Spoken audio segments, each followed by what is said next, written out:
like to call to order the meeting of the Allegany County Board of Education for April 2nd, 2024. Would everyone please stand for the pledge to the flag? I pledge allegiance to the flag of the United States of America and to the republic for which it stands, one nation, under God, indivisible, with liberty and justice for all.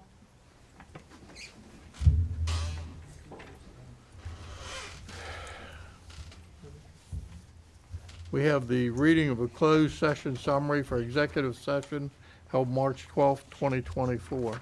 Mr. Llewellyn. The Allegany County Board of Education met in closed session at 4:00 p.m. on March 12, 2024 at the central office. The purpose of the closed session was to consult with legal counsel, discuss a personnel matter, discuss a school security issue, and engage in administrative function. The topics discussed were vaping in schools, bids for health insurance administrator, determination method for school bus stops, and social media posting. The Board of Education also met on March 18, 2024 at 4 p.m. at central office to consult with legal counsel and discuss a personnel matter and matters related to collective bargaining, and the matter discussed was school calendar and pay periods for 10-month employees. Thank you. We'll move into the consent agenda. Do I have a motion to approve? Motion to approve the consent agenda as read. Ms. Bender? Second. Second by Dr. Bond. All those in favor? Okay. Approved. The next thing is the superintendent's report, but before we move into that, we have a April 8th, the eclipse is going to happen. Many of the school systems around and different places around the country have done different things. So Mr. Blank has a recommendation. Yes, I recommend to move to the new business, under new business, to consider half day on that day due to the concerns that has been brought to our attention of viewing the eclipse. It just so happens when that hits, it's a time of dismissal. So it's not like we can have, if it's during the day, we have students stay inside and not go outside for recess, those types of things. I personally don't know how to address that situation from students going out during dismissal and not, their parents won't be with them, obviously, some of them, the majority of them. So that's what I'd like to consider under new business, if we could add that, looking at a half a day early dismissal due to the timeline. My understanding is it's around 2 o'clock to 4 o'clock, or a little before 2, a little after 4. So we can discuss that under new business and take input at that point. Okay. Thank you, Mr. Blank. We need a motion. I'll make a motion to add that on the agenda under new business. Thank you, Ms. Bender. Second. Second by Ms. Fraley. All those in favor? We'll put it under new business. The next is a proclamation recognition. April is Mathematics and Statistics Awareness Month. Dr. Bond. So thank you, Mr. President. I'd like to take this opportunity to read our proclamation. April 2024 has been designated Mathematics and Statistics Awareness Month by the Joint Policy Board for Mathematics, a collaborative effort of the American Mathematical Society, the American Statistical Association, the Mathematical Association of America, and the Society for Industrial and Applied Mathematics. Both mathematics and statistics play a significant role in addressing many real-world problems as internet security, sustainability, disease, climate change, the data deluge, and more. And whereas research in mathematics, statistics, and other areas is ongoing, revealing new results and applications every day in fields such as medicine, manufacturing, energy, biotechnology, and business. Mathematics and statistics are important drivers of innovation in our technological world, in which new systems and methodologies continue to become more complex. And so therefore, we, the Board of Education of Allegany County, endorse the observance of the month of April as Mathematics and Statistics Awareness Month, signed by the President, Bob Farrell, and the Superintendent of Schools, Jeffrey Blank. So what I'm going to do, there's several certificates here, one for the team and one for each individual. I'll let you talk about them, and I'm just going to present this to Dr. Thompson. With some congratulations from the board for the team's effort. Thank you. Thank you, sir.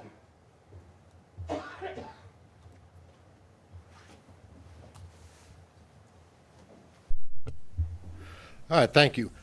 Each month, or excuse me, each year in April, we like to recognize the accomplishments of our students in mathematics, both in middle school and high school. Our high school recognitions were, excuse me, just actually given out to us a few hours ago, so those will need to wait for a later board meeting, but we do have representatives of our math counts team and individual recipients to recognize here this evening. So first off, I'd like to recognize Braddock Middle School for coming in first in the chapter competition. This is the 9th consecutive year that they have come in first place and the 34th time in 41 years that they have come in first in the chapter competition and gone on to represent Allegheny County Schools in the state competition. So I'd like to present Ms. Kara Breedlove, who is the math counts coach at Braddock Middle School, with a certificate of their accomplishment and achievement.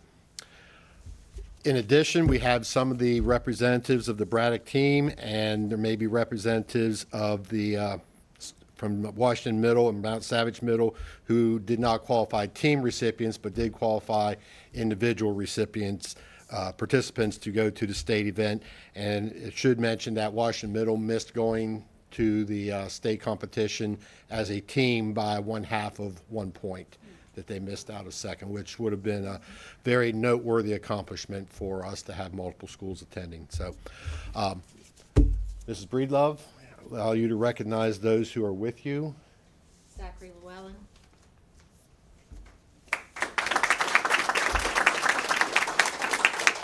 Christina Kucher. And Nolan Bly.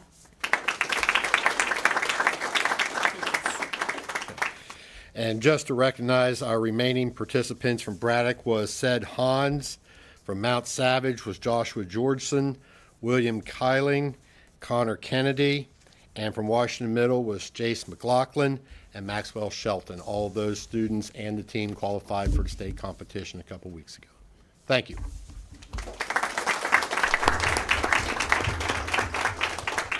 I do have a question for Ms. Breedlove. At the end, do they still do the countdown where they're pushing and it's up? Christina was second place. That's awesome. At the chapter. If you've never been there, anyone who's never been to the math counts competition, you'd be blown away when you see how quick the kids come up. It's like Jeopardy, right? They still do it the same way.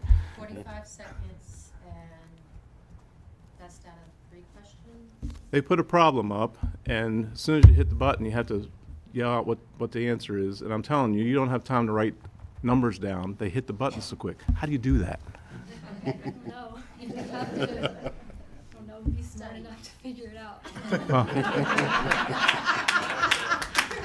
And he was a math teacher, and he No, just asked I know me the answer to that. It's amazing how the formulas and everything, if it's a combination, if it's a permutation, if it's whatever it is, bang, but it's so, it's not, it's just like you're at the foul line to win the game. So it's not just knowing it, it's being able to do it on the spot. And it's amazing watching our kids show off when they get down there. So congratulations to all of you. Great job. I'll say the countdown round kind of helps you know if your team's going to come in first or second. 3 of our 4 members of the team were in the countdown round. They only took 10 people for the countdown round. So It's exciting being the coach when that happens, isn't it? I know the parents are ecstatic, but being the coach, sweating the bullets with them all the time, putting the time in, and then seeing them, they always come through. It's amazing. Students never they always rise to the occasion. there were So some hard workers this year. Yeah. Had a lot of conflicts with play and music and basketball. So They were there. so you're probably doing the same thing you've always done. You're eating lunch with them, right? And then you're doing after school with them at time? No? Okay. They're doing the other stuff, getting their homework done at that time. Okay. So. Yeah, you're right. They have to make the time and dedicated. And what better, having the math background you're getting right now will open doors that you'll be able to do all different kind of, no doors will close when you have a math background like that in the math world. So congratulations.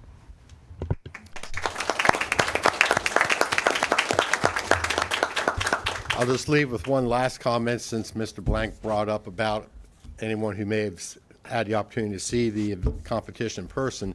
For years, our schools have traveled to Hagerstown, and this year we had to travel to Walkersville to participate. it's looking like we're going to have it here at home next year. So that'll give all of us opportunities to come see exactly what Mr. Blank just described. It is amazing. Thank you. So he's putting it out there for volunteers too. I'd just like to say to the 3 students before you guys leave that, you know, most of the time we get in here, it's a sports team that wins a state or somebody that made the team that made the playoffs. And not that we shouldn't honor those, but it does my heart good to see that we have students that are doing academic competitions and winning as well. So good job.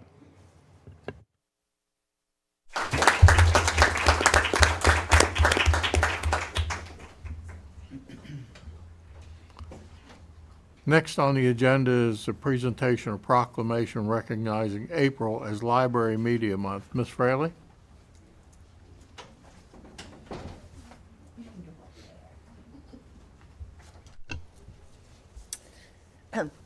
On behalf of the board, I'll read a proclamation regarding School Library Month.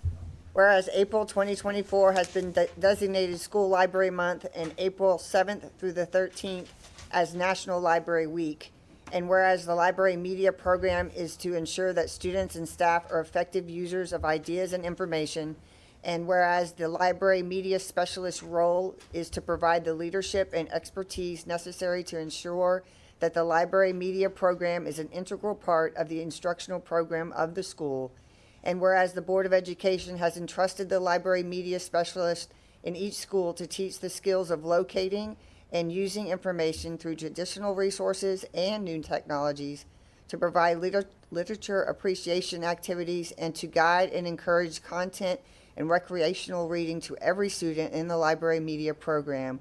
And whereas lifelong learning begins and is systematically developed through the library and media curriculum at the elementary and secondary schools, and whereas the library media program contributes to the individual growth and development of all students while fostering both excellence and equity in education, we, the Board of Education of Allegany County, endorse the observance of the month of April as School Library Month and National Library Week, April 7th through the 13th. Ready, set, library.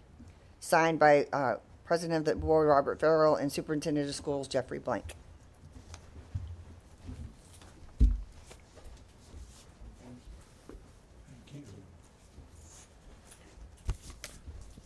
I greatly appreciate the proclamation. I want to congratulate Mr. Brewer for his dutiful service to library media as their supervisor, and I can't replace him. I can only hope to succeed him, and I'm looking forward to this departmental challenge. The library media teachers react to different kids and different teachers every single day, and their challenges are unique.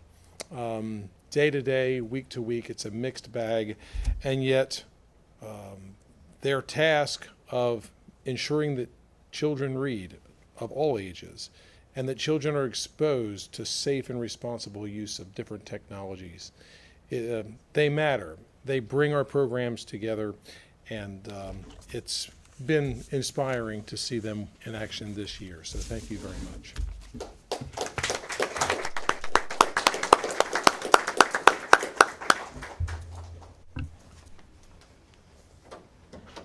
Next, it's my great honor to introduce our Teacher of the Year and the coordinator of the program, Ms. Ramsey. Our Teacher of the Year is Mr. Buskirk from Bell Elementary School, and known him and his family for quite a long time, and the apple doesn't fall far from the tree. Thank Yes, you. ma'am. First of all, I want to thank all of you. You've been big supporters in our Teacher of the Year program, which has allowed us to grow it over the years. So I want to just thank you for that continued support. So each December, we begin the nomination process. Once elected at the school level, each county representative is judged on their professional portfolio, which includes their resume, their professional biography, and answers to questions regarding the teaching profession.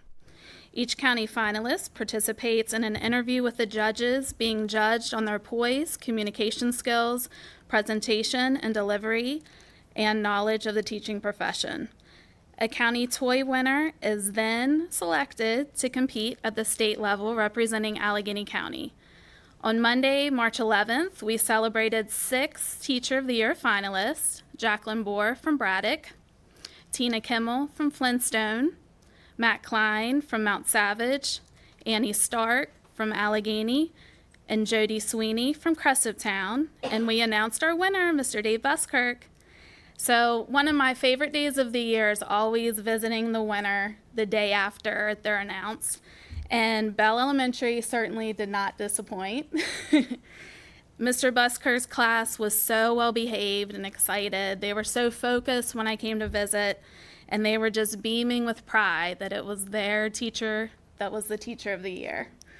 One of the female students even told me so excitedly that she and her mom even watched Mr. Buskirk on TV the night before when he was announced winner, and they were jumping up and down in their living room. So I just want to thank you for that support and making moments like that happen, because they're certainly special for all of our finalists and our winner. And I'm very excited to announce and introduce to you Mr. Dave Buskirk as our newly elected Teacher of the Year.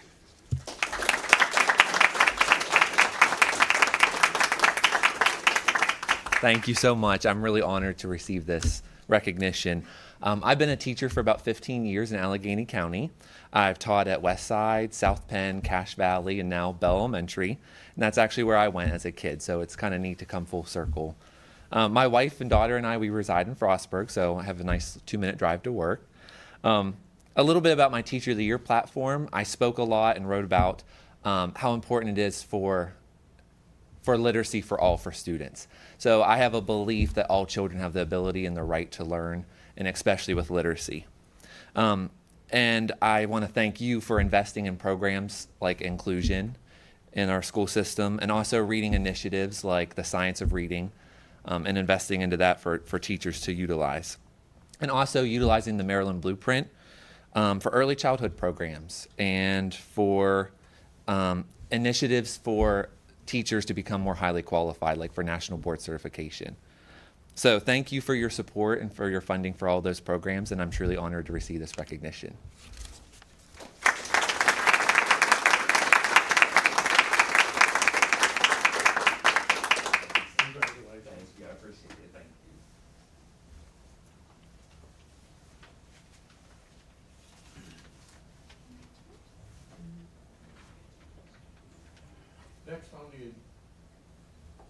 I forget that.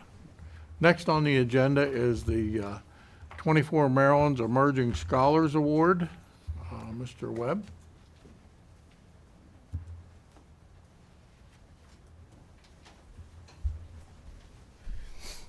Good evening. Thanks for having us. The Daily Record, in collaboration with the Maryland Business Roundtable for Education, initiated the Maryland Scholar Award called the 24 Award, which recognizes one student from each county to be recognized for their exceptional work in the community and at schools. The criteria was student academic achievement, dedication to community involvement, compassionate leaders in their school, and extra points were awarded for participation in Maryland Business Roundtable programs and career interests involving STEM. I wasn't involved in the voting. There were over 300 students that applied to be one of the emerging scholars in Allegany County. We're represented by Miss Alexis Hevner. If I was voting, I probably would have voted for her myself. She's a great person. She's been very helpful to the program, and she exemplifies what the 24 Award should be and is going to be a great future leader for the state of Maryland.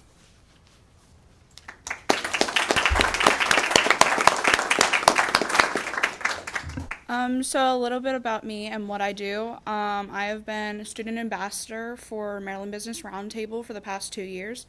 A little bit about that program: I basically get to represent my county in the needs for our school when going down to have meetings with the lieutenant governor and just different officials that we get to meet with as being a student ambassador. Most recently, I had gone down to Annapolis and had taken a tour of the State House, as well as participated in different workshops. Myself, as well as one other student, Jensen Moreland, I would like to give credit to, were able to run a workshop and had multiple different students coming to learn about STEM, specifically engineering and what the fields are in STEM. I, along with 24 other students in Maryland, were recognized for being a emerging scholar, but there are more than just that who are striving for greatness in our county as well as in our state. Many student ambassadors in Maryland go to meetings through virtual Zoom calls and different things where we get to meet with each other and do workshops on how to better our future and what we can do to evolve in the community. So thank you for having me and recognizing me.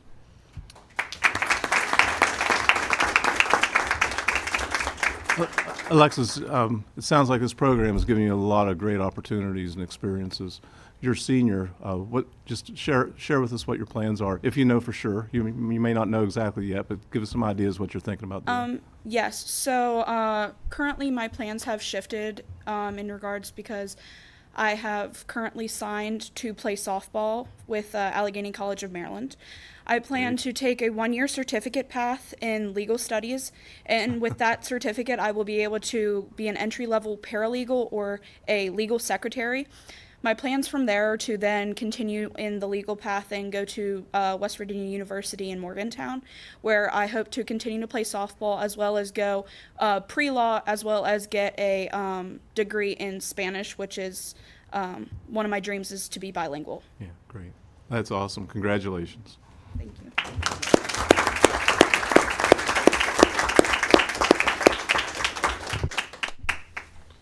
Next on the agenda is a recognition of the state championship mock trial team from Allegany. That be you. I guess I'm already on. Is that right? Yes.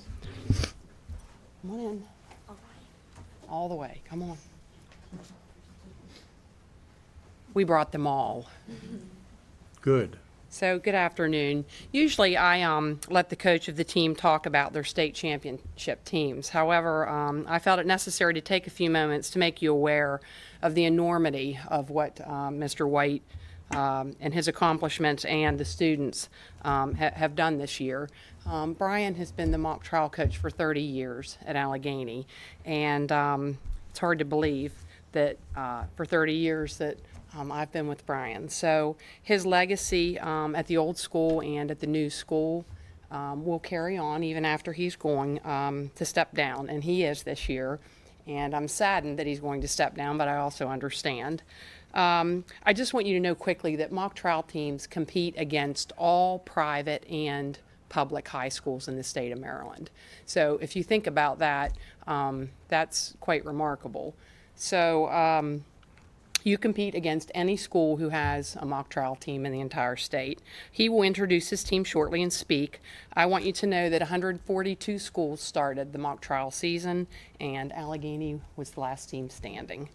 I've been fortunate to witness them 5 times this season, and I knew from the time that the opening statement was given against Rockbridge Academy, a private school, that they were going to indeed be the prime contender to win, and they did. One more person that's very pivotal, and I have to mention, is Mr. Chris Logston, who is our attorney, and he's also an Allegany grad, so we thank you for all your help, Chris. And finally, I'm honored to work with Brian White and call him not only a colleague, but my friend as well. And I know that even though he's stepping down, he will remain in the shadows because I demand that you do. And you will still be with further teams. So congratulations to you all. So well deserved, and you made us all proud. Thank you.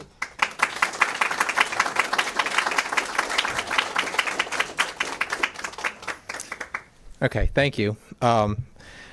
First, it's indeed humbling to do this 3 times as a coach, to win state champions at the level that Ms. Loppert said, with the fact of playing both public and private high schools, no class designation. I mean, we played Severna Park in the semifinals, and Severna Park has a student population of 1,800, so a lot bigger pool, kids to pull from. So just real quick, I'd like to just introduce my team. I'm captained by senior Colin Sheehy, if you can just wave. And then the other seniors are Joseph Sneathan and Carly Atkinson and Maddie Baker and Daniel Lai. And then my juniors are Maya Hare, Emmanuel Kanjenga, and Finn Gallagher. And my sophomores are Nick Wilt and Bryce Bridges. And I'd like to thank Ms. Loppert for all the support over the years of doing this, and to also Chris. Not only did he graduate from Allegany High School, but he was on our first state championship mock trial team in 2009. So kind of brought it all full circle. I'd like to present Mr. Blank a T-shirt from our final match, and also, too, I'd like to thank Mr. Blank and Mr. McKenzie for their support. We just turned around over the weekend in making the decision that we are going to go to nationals. The national mock trial competition is this year in Delaware. It's in Wilmington, and we've never done nationals because it's always been like, how could we possibly do that? Because it goes all over the country. Like last year, it was in Iowa. Next year, it's in Phoenix. So since it's next door, it's like, well, we got to try to make it work. So we're going to accept the invitation, which we already have, to represent the state of Maryland at the national mock trial competition, which will be May 3rd and 4th in a month. So I'm going to give this to Mr. Blank.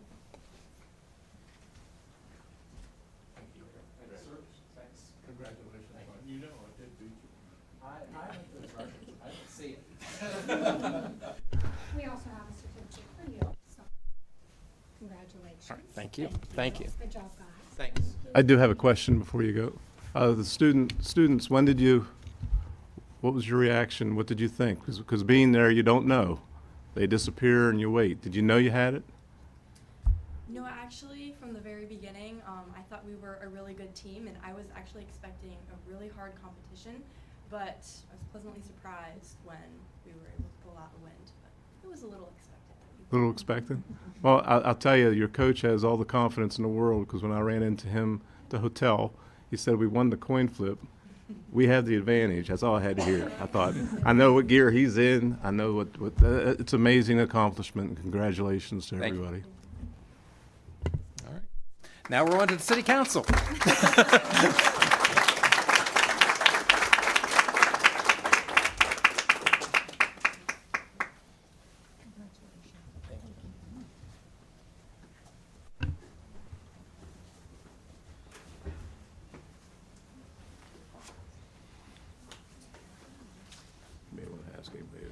If anybody wants to excuse themselves, certainly.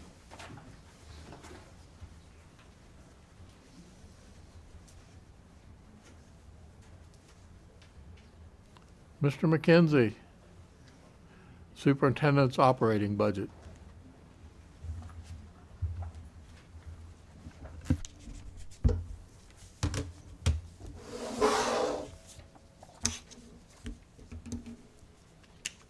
Good afternoon. So for your consideration this evening is the superintendent's operating budget. So what we're going to talk about in terms of the agenda, we're going to talk about what your priorities were as a board whenever we were putting this together. We're going to review some of the budget considerations, some of the budget assumptions, and then we're going to talk about the draft budget and where we stand. So as you recall, these are the priorities that you gave us, maintaining and enhancing resources and programs for early childhood development, utilizing various funding streams and the reallocation of for the reallocation of facilities where possible. Maintain and enhance student safety and mental health by providing appropriate work support and specialized programming based upon demonstrated student need and increasing school safety where possible, considering local law enforcement recommendations and the Maryland Center for School Safety Policies and Regulation, making every effort to provide employees with cost-effective negotiated benefits, including salary and health insurance that incorporate changes established by the Blueprint for Maryland's Future and provides pay increases where possible. Provides summer educational support programs across all grades in addition to credit recovery. So this is kind of the backbone from which we began to piece together the budget. Okay, some considerations. So just to refresh everyone's memory, the superintendent's role is annotated by the state of Maryland within COMAR to take the initiative in the preparation and presentation of the annual school budget and to seek in every way to secure adequate funds from local authorities for the support and development of public schools in the county. Okay, and that's in COMAR. And your role as a board is also within the annotated code as well. Basically, the board is responsible for the school system budget in the statutory requirements and regulatory requirements for submitting its budget to the county government. In addition, the local board sets the parameters for employee compensation and other terms of the pending collective bargaining agreements, identifies educational goals and objectives, through the priorities that you've already set for the superintendent to implement, and engages the public in identifying those budget priorities. So a couple other things that I like to go through whenever we're talking about the budget and some considerations. So it's important to realize that in the state of Maryland, we can operate at a deficit. So basically, we're required to, and plus we can't, we don't have the authority to bond debt, levy taxes, or raise revenues on our own. We're basically at the will of the state and the county to fund the majority of our budget, and we'll talk a little bit about that later. At this point, over 99% of our budget gets funded through those two funding streams.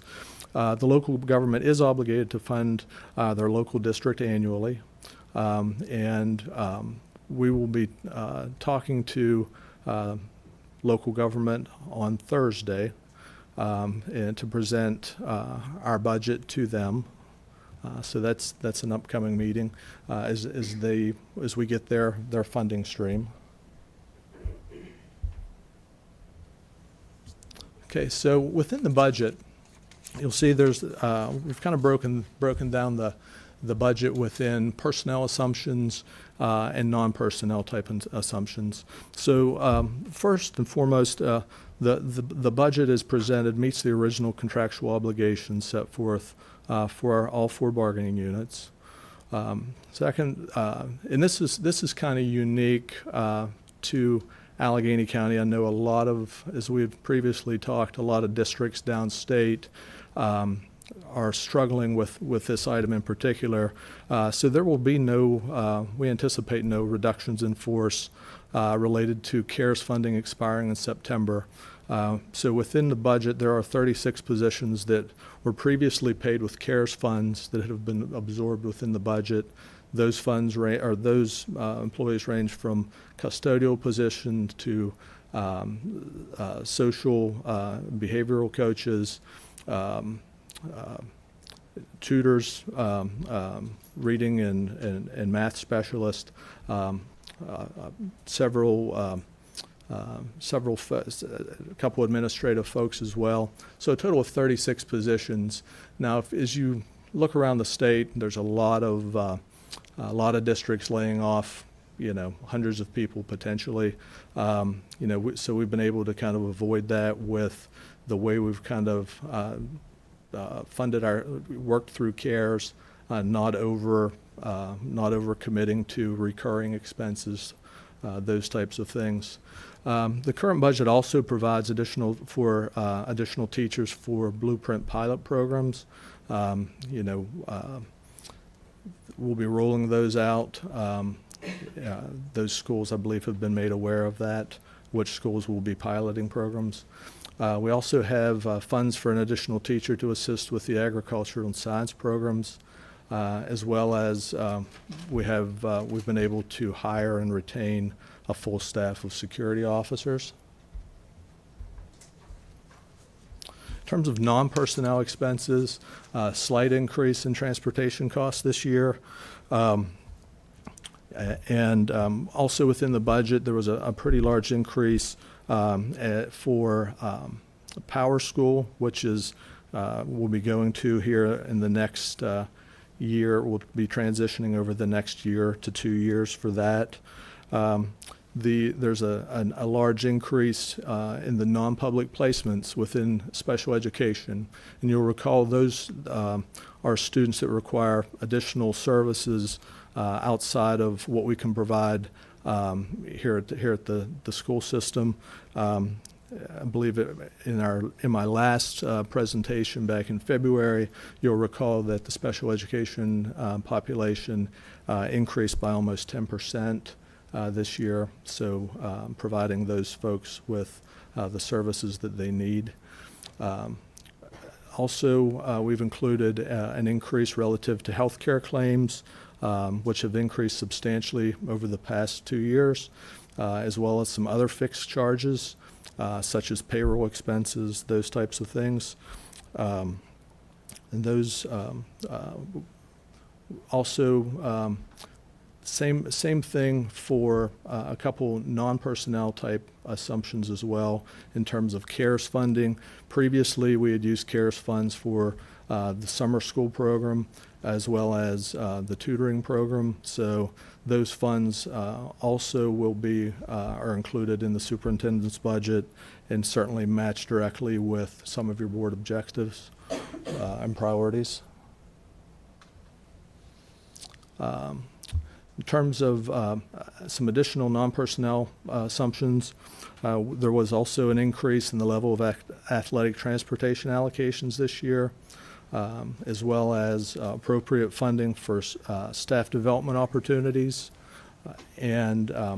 So just to kind of circle back around, we've tried to prepare the budget within the parameters that you all have outlined for us. Okay, this graphically shows where our funds are spent. We report to the state 2 different ways. We report things by object, which is what you see in front of you, and we also report to the state based upon categories. So in terms of objects, salaries and wages are by far the largest piece of the pie. So between those and the fixed charges to include health care, payroll taxes, workers' comp insurance, those kinds of things, those 2 items represent over 80% of the budget, 80.56% of the budget. Contracted services are services that are provided to the board that could include such items as electrical work performed by a vendor on our behalf, or a speaker doing professional development engagement. The next category, supplies and materials. Those are textbooks, pens, pencils, those types of things. Other charges represent, that's where some travel and mileage types of expenses occur, as well as all of the utilities for the school system. And then, as I mentioned earlier, fixed charges are typically made up of health care, workers' comp, payroll taxes, and as well as retiree cost. And equipment and buildings, again, those as we cycle through equipment periodically, that's where those expenses will come from. And those are the largest pieces of the superintendent's budget based upon object. So this looks at all the different, so this is by category, and you can see overall we're showing a 7.6% increase in expenses this year. And again, you'll recall we can't run at a deficit. We're not the federal government, so so our expenses are matching our revenues in this case. So there's a 7.6% increase. Again, these are categories. Categories are a little bit different. So for instance, and this just shows graphically what our categories are. But administration is basically HR, finance, the Office of the Superintendent and Board. Mid-level administration includes administrators and supervisors at the board offices and principals and APs at the schools. Instructional salaries are salaries for teachers, IAs, and regular instructional folks. Special ed teachers and IAs all roll under special education. Instructional salaries or instructional textbooks and supplies are just those. And then other instructional costs are anything that isn't instructional salaries or instructional materials. So instructional contracted services, instructional furniture and equipment, instructional transfers. Also included are, within categories, are student personnel services, which is where our PPWs as well as our social workers reside. Health services are primarily provided by the nurses that we contract through a partnership with the health department. Transportation costs are the costs associated with getting our students to and from school, as well as after-school events. Currently, you may be interested to know 74% of our fleet is contractor-owned, 26% is board-owned. Operations represents cost of schools such as custodial staff, cleaning staff, and their expenses. It also includes school security staff, as well as utilities as well. Maintenance costs deal with bigger systems, heating and cooling, electrical systems. Fixed charges, again, is a carryover from the object. So same thing with fixed charges. It's primarily payroll taxes, insurance, healthcare, and retiree benefits. Food service, this is our portion of food services for their health care that the board picks up and passes that on to the food service fund. So, and then lastly is the capital outlay, which basically represents capital projects that the state does not participate in. You'll notice that actually it's funded at the same level as last year, so $790,000. So, any questions on that?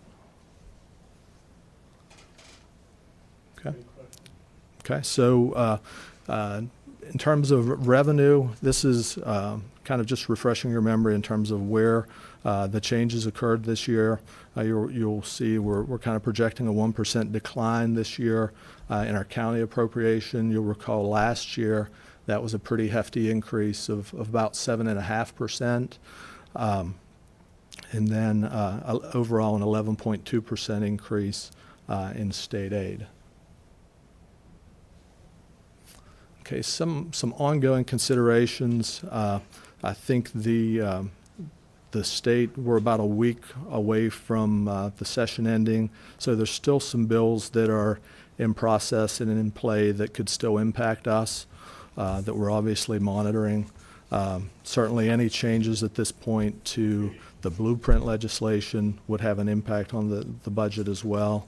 And lastly, one other thing that could impact the budget would be the shift in rank, any shift in rank in terms of the makeup of Title I, in which schools which schools may be a part of Title I going forward, which may lead to some staffing implications.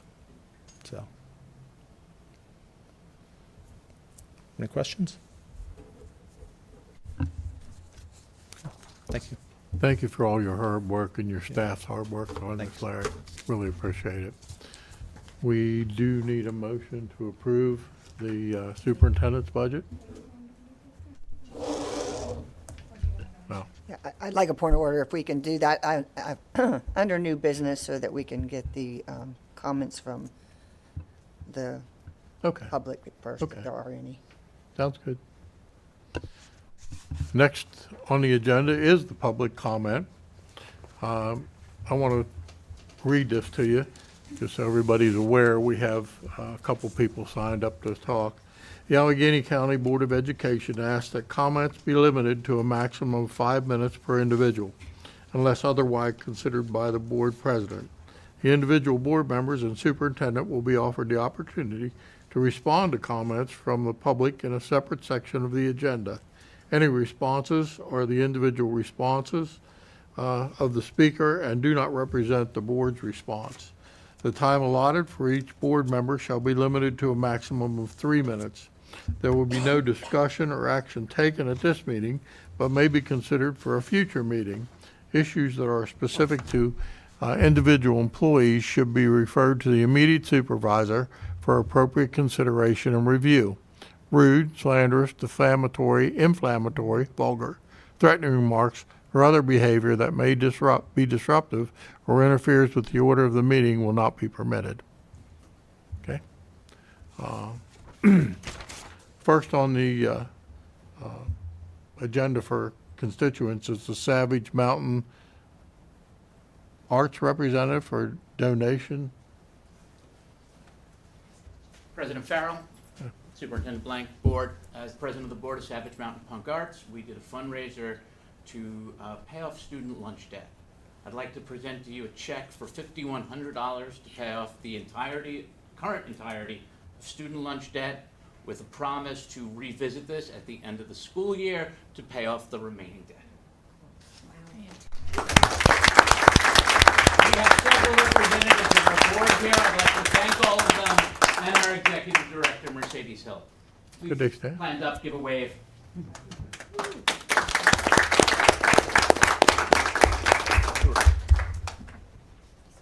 It's a check, Larry. It's usually, oh, you are sitting there. Thank you. You're very welcome. Thank you, and thank you, committee. We certainly appreciate the support of our students. It's our pleasure. Thank you so much. I'm going to hand this right on. Thank you so much. That's awesome. Thank you. Thank you.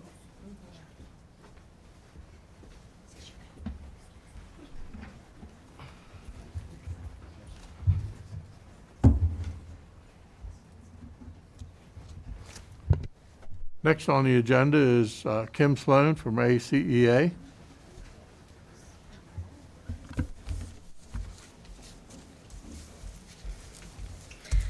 Good afternoon. As you're well aware, I am Kim Sloan, the elected president of the 861 members of the Allegany County Education Association. As such, it is my job to represent our membership as both their collective voice and as manager of our 2 collective bargaining units. As in past months and years, I attend and often address the members of this elected Board of Education in this capacity, in an effort to engage and educate you about our work. Over the past few months, which the video records will show, you have chosen not to acknowledge me and quintessentially ACEA, even when I shared about the positive impact of our system and educators upon the former graduate. Hence, I was surprised that my physical absence was noted last month while I attended the meeting virtually. So I guess it shouldn't have shocked us when at your March 12th meeting, you unilaterally and unanimously made changes to the 2024-2025 academic calendar, the draft of which mirrored those approved by the elected board for the prior 3 years.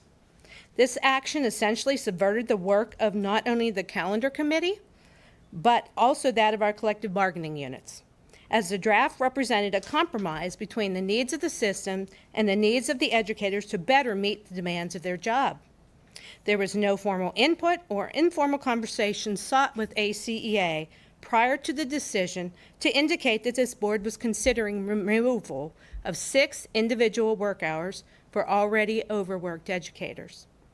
While this was distressing in and of itself, the rationales shared for this change were even more so and revealed a concerning lack of knowledge about the comprehensive work of educators who strive to meet the varied needs of students in this system. What may not have been considered in your decision-making was the many hours educators work beyond the day already, much of which are unpaid, such as field trips, group advising, delayed transportation time, makeup sessions, required paperwork, and extra fine art duties such as county-level exhibits and performances, to mention a few. And yes, these have been shared with the proper administrators or supervisors with no resolutions to date. There are several other issues I could share with you this evening. However, I will reserve those and once again invite you to communicate and collaborate with ACEA for the best outcomes for all regarding those. Even so, other individual colleagues are here this evening to help educate you about our work and why these 6 hours represent so much more. I respectfully thank you for your time and service in this capacity.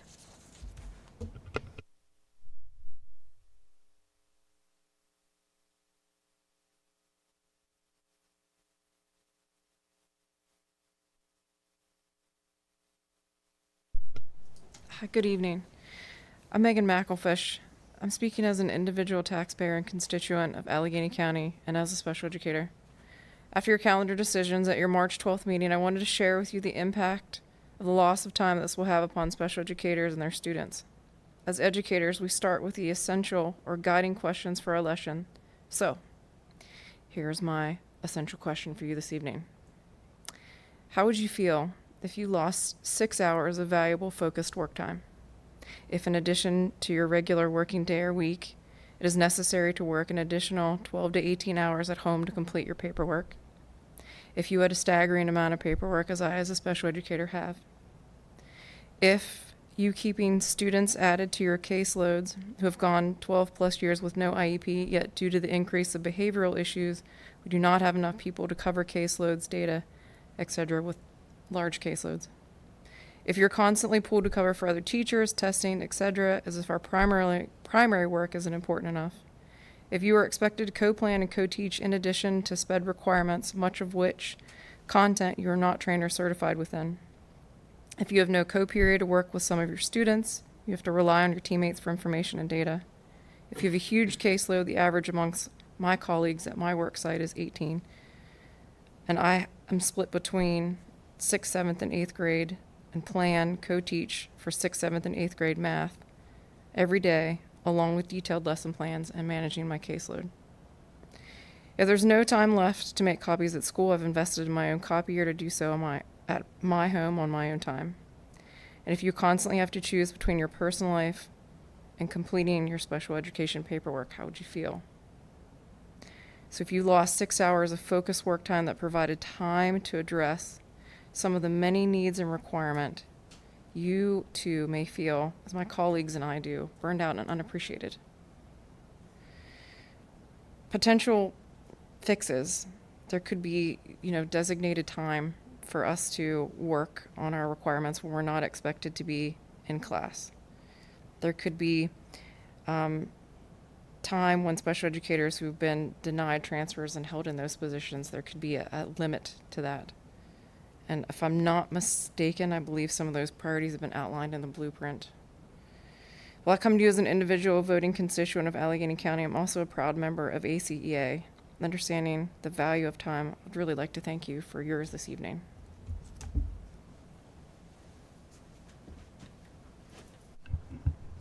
Next is Chelsea Moore.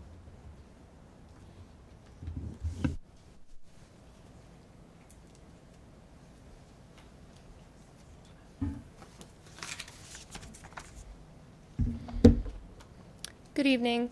I know that most of you know me, but just in case, my name is Chelsea Bohr, and I'm a teacher at Fort Hill. This is my 9th year teaching after spending the last 8 years at Washington Middle School. I'm also a mom to a first grader, Jax, at Cache Valley, as well as a 4-year-old, Alexandria, who's not in public school yet. I would first like to thank you for seeking clarification for all of us on the 10-month pay schedule regarding how many pays we would miss this summer. As I'm sure you're aware, that was something we were very concerned about, especially myself as a two-teacher household. I appreciate your quick action on making sure that was handled and did not cause significant distress for families like mine. My main reason for being here this evening is my concern around the 2 3-hour delays that were removed from next year's calendar. I love my job. I am passionate about helping kids learn, and some of my kids are in this room this evening. I had kids tell me today they were going to watch just to hear me speak. The time that I put in to help them in Spanish, I also use to help them become good humans. That's always my goal. It's not just the content, it's about being good people. And the time to make those connections and establish those relationships with them is becoming less and less because more and more has been put upon our shoulders. I want to show you how much time it takes on average each week to complete the work that I have to do. I get 1 hour of planning per day right now, and that's more than most people in my building because I have a lunch duty. Anyone that doesn't have lunch duty only gets 45 minutes, but I have 300 minutes of planning per week. Let's say I only grade one assignment per week. I do more, but let's just say one for this example. I currently have 110 students, so 110 assignments, and let's say it takes me 1 minute per assignment. That would be a worksheet or perhaps multiple choice. I teach Spanish, so I'm grading essays sometimes. That's going to take 110 minutes. Then I have to enter those grades into Aspen for students and parents to see. Per assignment, that takes me about 5 minutes per class to put the assignment code, name, date completed, and total points in, and then put each student's grade in. I have 6 classes, so per assignment, this takes me about 30 minutes total. Then I have to make lesson plans. Even being in a new position this year, I am fortunate to have taught one of my preps before, my Spanish 1 class. So being able to pull from what I've done in the past, it takes me about 15 minutes to create my lesson plan, which includes, as required, content purpose, language purpose, and social purpose, as well as my state standards for my content, and then what the students and I will actually do and use in my lesson. My other prep, Spanish 2, which I haven't taught before, takes about 30 minutes to create a lesson plan with those same requirements, and then I have to decide what I'm going to teach next, how to teach it, and what materials and activities to use. That's why that one takes me longer. So for my Spanish 1 classes, it takes me about 75 minutes per week to make that week's lessons and about 150 minutes per week to make Spanish 2's lessons. For each of those lessons, I have to make either copies or upload the PDFs or assignments into Schoology. Let's say we're making physical copies, as my students and I prefer paper. Our copier runs 20 copies per minute, so for 110 students, that takes about 5.5 minutes for one paper. Multiply that by 5 days a week, that's about 25 minutes to make copies for just one assignment for each day that week. We are already at a total of 390 minutes, which, if you remember from earlier, I only get 300 minutes of planning a week. This is also the time of day that I have to go to the bathroom. If I want to go to the bathroom any other time, I have to find someone to watch my kids. I want to be clear, this is of no fault of my admin. I have a wonderful administration team at my school. It's just the way the system works. Another thing I have to complete during this time is contacting parents of students that are failing. Keeping track of that time, I've spent around 5 hours each 9 weeks making phone calls. That doesn't include any time spent responding to or sending emails as well to parents. The other things I also have to complete during the day: writing, completing, and submitting 2 SLOs a year, signing my timesheet each day, checking my mailbox each day, responding to and sending emails from admin, staff, and messages on Schoology from students, gathering home and hospital work for students, documenting all parent contact, documenting all accommodations to meet IEP 504 and BIP requirements, completing multi-page long formal lesson plans for all observations, plus my duties as National Spanish Honor Society co-sponsor, duties as senior class advisor, and duties as a co-advisor of student council. I also have to put in supplies order if the students or I need supplies, replace the toner or toner waste box if the copier is out, meet with guidance about concerning student behaviors if I see them, and the list goes on and on. Where does this time come from? Well, I can tell you a conversation we have a lot at my house. Is it your night to take the kids or do grades? I have to miss events and time with my kids a lot due to the workload. Those 3-hour time blocks help to ease a little bit of that burden. I know as both a parent and a teacher that finding care can be difficult for those days, and if flipping them to early dismissals helps some parents, I take no issue with that. But taking away 6 hours of planning time when teachers like me are already putting in extra hours a week is very disheartening and honestly frustrating. I have several solutions to propose, which include extending planning times, extra pay for work done outside the workday, or increased pay to match with the time that we put in. Please don't get me wrong, I love my job, but it's getting harder and harder to sustain multiple jobs with the workload of this main one. A pay increase or more time to complete the work required of me would allow this job to be more realistically accomplished and more sustainable in the long run. Studies show that teachers between years 10 and 30 on average boost test scores by more than 40%. We are the teachers you want to keep, and I kindly ask you for some help. Thank you. Those are the only folks that I have signed up to speak. If someone else needs to speak, they're welcome to sign up now, and we'll certainly hear from them. No one? Okay. We're now going to move to the board and superintendent's response to constituents. Ms. Fraley? First, I'd like to thank everyone for coming out. I do appreciate you bringing your concerns to the board in a public forum so that we can all hear them the same. There has been a lot of discussion on social media, radio, everywhere, grocery store, about what's happening. And I think that the example that Ms. Bohr just gave was amazing. It's something that I don't think a lot of us understand.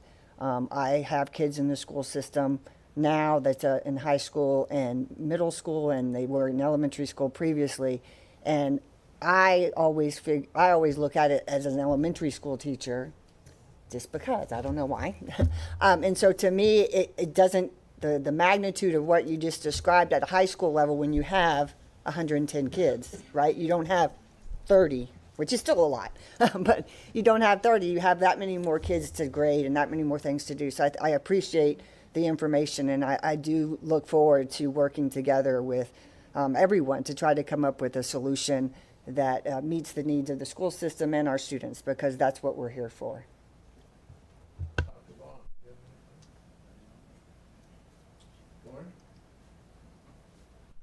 Yes, thank you for providing input, and I just want to make it clear that I'll speak for myself, was acting on comments that I got from teachers. So I wasn't trying to take away any hours, but the complaints that I've received about the 3-hour delays.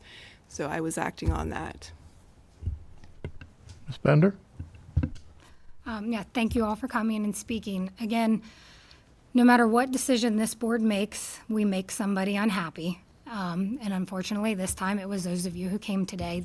When we got together and did the calendar, it was not with the intent to make it harder for you. I know many of you, and I would hope that you know that's true, that we don't sit down. I personally don't sit down and think, what can we do to make it more difficult on them on a day-to-day basis? That's not the goal of the board. We did hear from, I know I personally and everyone said at other times, we did hear a lot of other complaints regarding the calendar and the 3-hour delayed starts. And those were what we received prior to the vote. You came and spoke this evening, and we will take that information with us moving forward. And please reach out anytime that you think that you need to. Thank you. I also appreciate you all coming. I did invite one of your members to be here the night of the when we were going to talk about the calendar, but no one showed up. And we did put that, if you'll go back and look at the meeting, you will see that we paused to see if anybody had something to say about the calendar before we made any changes. That being said, I also, I think along with other board members, heard from many parents, many grandparents, bus drivers, teachers, that the 3-hour late arrivals were they had a hard time finding folks to get their children to school, and the bus drivers, they couldn't get guys to come in to drive buses. So we tried to make the decision on the input that we had prior to the meeting from all these folks and do the best for the community. When kids come in with a 3-hour late arrival, they don't get breakfast that day. And some of them have not eaten, for a while. Some don't get breakfast in the morning, and we know that, and we try to look out for that. So that was one of the decisions that we tried to negate that for, the community and the parents. We weren't trying. I don't think anybody here was trying to harm or do anything towards anybody. If you think back, during COVID, no one lost their job. No one missed a paycheck. No one did anything. This board, these 5 folks here, looked out for the teachers. We also gave, in the 2 years following that, we gave bonuses to the teachers for having to go through all that. So we all are trying to look out for the teachers and the public and do the best we can. So it's not that we tried to do anything to make anybody feel bad or make anything happen. So I think, folks need to reflect on some of the good things we did too. And and I do stand by the decision I made, because I had so many calls from especially elementary teachers that said, I have young children. I can't, when you do the 3-hour late arrivals, that's really hard on me. So that's the decision that we made. We can look at that going forward and see if we can rectify that and see if we can figure out a way to get those 6 hours back. We were just trying to make things work. So I appreciate you all showing up. Sorry to be so long in my answer, but that's, I'm trying to explain the best I can.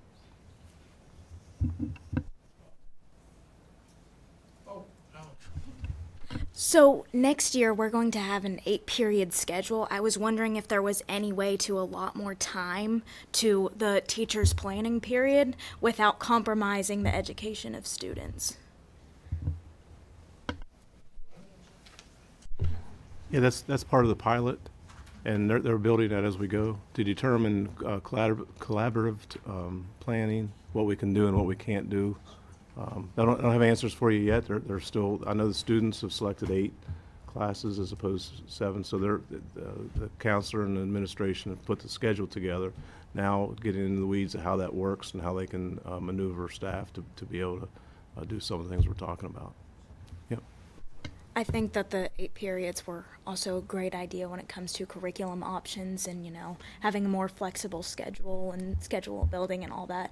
And I know that takes a lot of work and time to build that schedule, but just wanted to, I guess, assess, Ms. Boer's complaints among other teachers and just trying to get as much time, give them as much free time as they can to, carry out their job as best as they can without, compromising the education. So thanks. And that's why we're doing a pilot, as opposed to think that that's the best thing to do.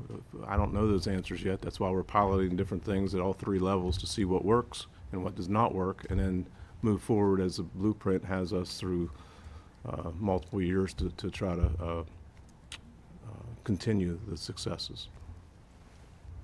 That was very good. Next, we're going into new business. We need a vote to approve the superintendent's operating budget. I move to approve the superintendent's operating budget for 2025. Dr. Bond made a motion. I second. Lori Lepley, second. All those in favor? Can we have a little discussion real Oh, quick? sorry. Go ahead. That's okay. I just wanted to point out, since it wasn't directly pointed out, but I know Mr. McKenzie did provide it to some extent. On the budget priorities, one of the big things, and he talked about the CARES money and how we were able to absorb those positions in. One of those key things was to have summer school funded and tutoring. And those, in the past, the concern was we were going to lose the ability to do that. Also, it's not pointed out, but outdoor school is still funded also this time in the budget, which is another thing that sometimes comes up of having that funded. And as far as the early childhood programs, we had started something already in 2024 that will extend into 2025.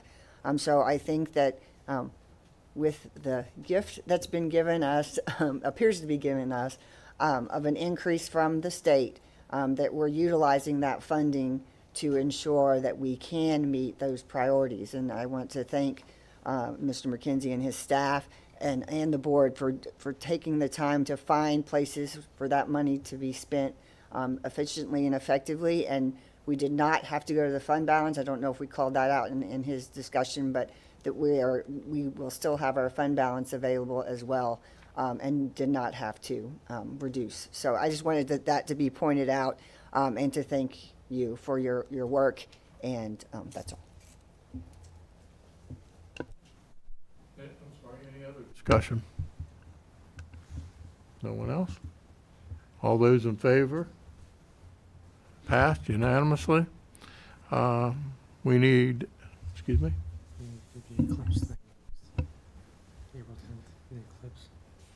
Oh, for the, oh, yes, sorry. We need to go to the April 8th vote that we talked about earlier for a half-a-day session. Do I have a motion? Make a motion to dismiss school, a 3-hour early dismissal, correct, Mr. Blank? 3-hour early dismissal on Monday, April 8th, due to the solar eclipse. I think that's great, the half-a-day schedule, if it's 3 hours. Do I have a second? I second. Ms. Lepley, motion by Ms. Bender, second by Ms. Lepley. Any further discussion on it? All those in favor? Hold on. Oh, I was just going to ask Mr. Blank if you could point out that, or we'll communicate moving forward about extracurricular activities in the evening. That's not been addressed just yet. I don't know the answer yet of what other counties are doing with extracurricular activities, meaning we play some teams in Washington County, we play some teams in Garrett County. I don't know what they'll be doing as far as that goes, so what we'll try to do is go through our public information officer and have her put that information out this week, since we now know that we're going to find out whether or not we're a half a day on that Monday. And let me clarify, it could be a cloudy day Monday. It could be turn out to be, I don't know. I'm not a health expert. All I know is what same thing that everyone else knows. And that's why the recommendation, because of things that could happen. And typically we don't do that. But in this case, I think the next time we have one of these is 2079. 2079. So this isn't something that's going to happen that often. And we've made mistakes with snow days, and it's the weather. We do the best that we can. And in this situation, I just think making a recommendation is the right thing to do under the circumstances.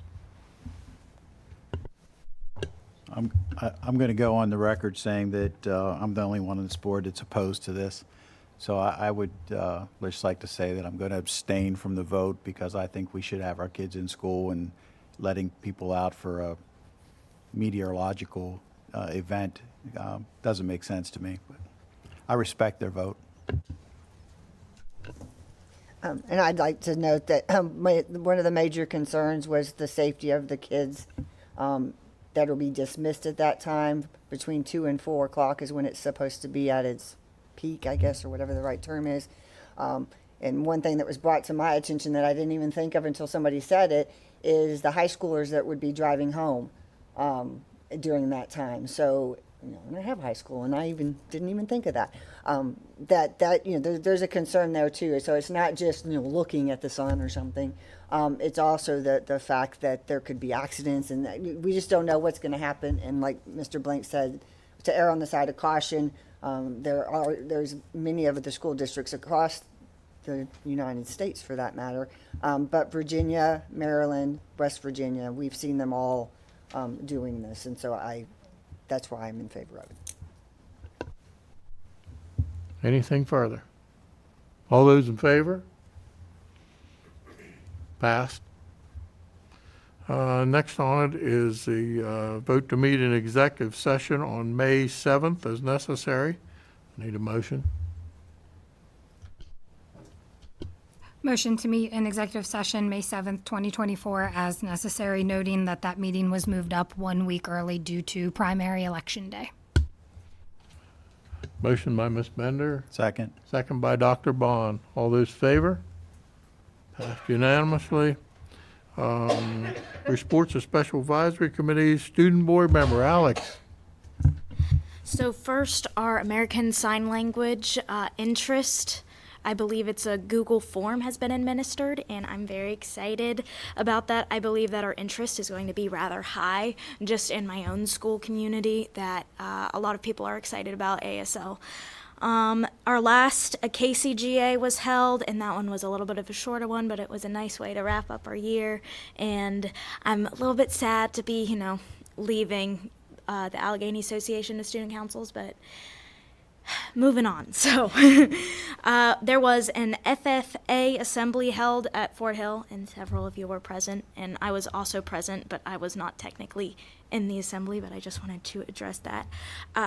On a more difficult note, a friend of mine, her mom passed away in the Mountain Ridge district, and I know her through the Mountain City Center of the Arts, and I just wanted to address that, what's going on with her and her family right now. And the Mountain City Center of the Arts is, they're hosting fundraiser and donations for her and her family, and I just wanted to address that. I believe it's on Facebook. It might be on their website as well, but if any of you would like to donate, that would be very appreciative of me and her community and all of those who know her. And there's also a donation fund going for the scholarship that they're having for her mom.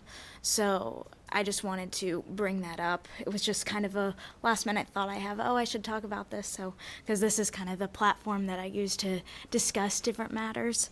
So yeah, just supporting one of our students who's going through a very tough time right now. And in light of that, Jillian Myers, she's also in Once Upon a Mattress at Mountain Ridge, and that's going to be pushed to next weekend. I'm not quite sure of the dates or the times, but I'm sure you could find it somewhere if you intend to go.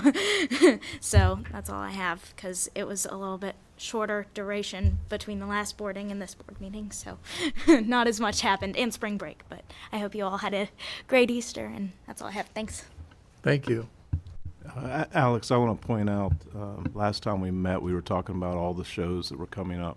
Having the opportunity to attend your show, your colleagues, your staff, everybody that had something to do with the show, I'm sure some people here got to see it. If you weren't standing up at the end of the show, then I can't help you if you weren't standing up at the end of that.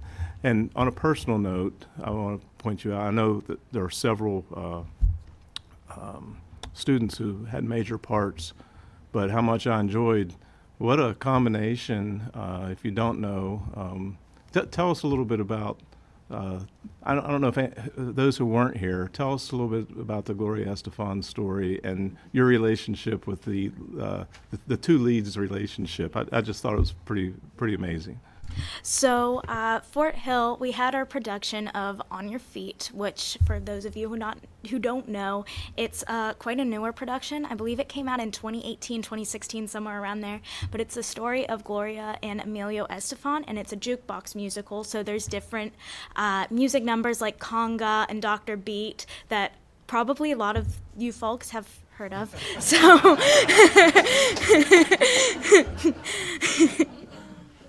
but so my sister played the role of Gloria Estefan, and it was incredible to see her up there doing what she does, because usually she's a dancer, but it was incredible to see her act and sing alongside of me, which isn't something we get to do it very often. And I played the role of her mother. I was Gloria Fajardo, and I connected so much with that character. That woman is incredibly strong, and both of them have been through so much. And if you didn't see it, I'm very sorry. But it was really amazing to be a part of and to experience. So The talking with the accent, singing the solo in Spanish, but your voice, the way you carried the part and had the accents, Thanks. it was really, and the whole cast. I'm just picking on you because you're here, acknowledging you, I should say, because you're here, and we have had, you've been with us all year. It was just really an exciting show, and like I said, very impressive. Thank you. Thanks. Okay.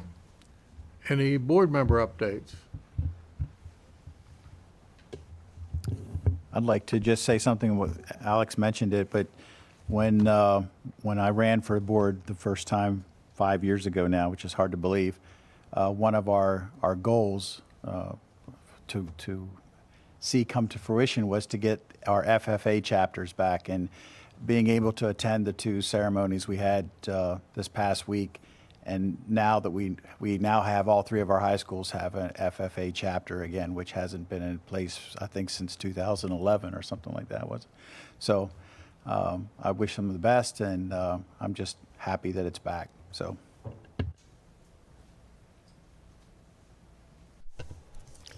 Just real quick, for the Allegany program that's going to be coming out, it's the 25th, 26th, and 27th. It's Bye Bye Birdie, and anybody that knows my son, who is a football player, he is in this play for the first time ever, and I'm hoping I get the same reaction that you did of her, because I've never seen him sing. He won't rehearse in front of me, other than when he's in the shower, I think, because it sounds like he's singing.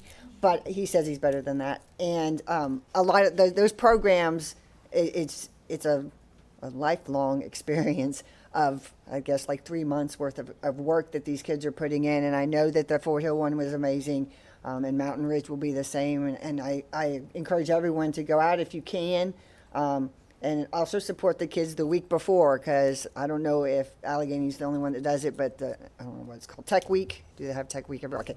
So Tech Week. These kids are after school from 3 till 9 o'clock, 4 days in a row. So go out and appreciate the arts at all 3 high schools. And the other thing I wanted to give an update on is that I think I said this last time, but I'm not sure. I am serving, I was appointed by the governor to serve on the Allegany County Children's Review Board. And so I am serving on that as an individual, not as a board member, but I just wanted to put that out there so people would know. Thank you. The only thing I have is I was honored to be asked to serve as a judge for the FFA competition for Allegany, Garrett, and Washington County. It was held at Clear Spring a couple weeks ago. 2 students from Allegany placed, I think, 1st and 4th, which pushes them to the state competition, which will be held in Garrett County at Garrett Community College in June.